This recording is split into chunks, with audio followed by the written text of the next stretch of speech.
Praise the lord. Hallelujah. Good morning.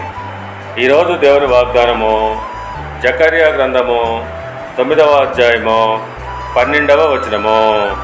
రెండంతలుగా మీకు మేలు చేసేదనని నేడు నేను మీకు తెలియజేయుచున్నాను. దేవుడు తన పరిశుద్ధ వాక్యము దీవించునుగాక. ఆమేన్. క్రీస్తునందు ప్రియులరా, రెండంతలుగా మీకు మేలు చేసేదనని నేడు నేను మీకు తెలియజేయుచున్నాను అని దేవుడు వాగ్దానం ఇచ్చుచున్నాడు. అవును, దేవుడు మనకు రెండంతలుగా మేలు చేయును.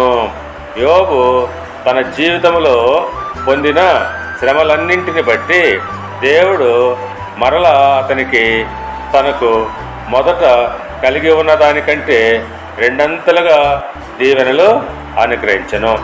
యోబు గ్రంథము 42వ అధ్యాయము 10వ వచనం ప్రకారముగా యోబునకు పూర్వము కలిగిన దానికంటే రెండంతలు అధికముగా యెహోవా అతనికి దయచేసెను.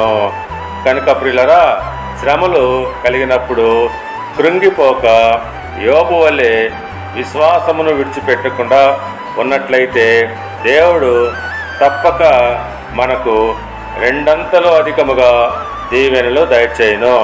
దేవుడు మిమ్మల్ని దీవించి ఆశీర్వదించి వర్ధిల్లింప చేయునుగాక. ఆమేన్.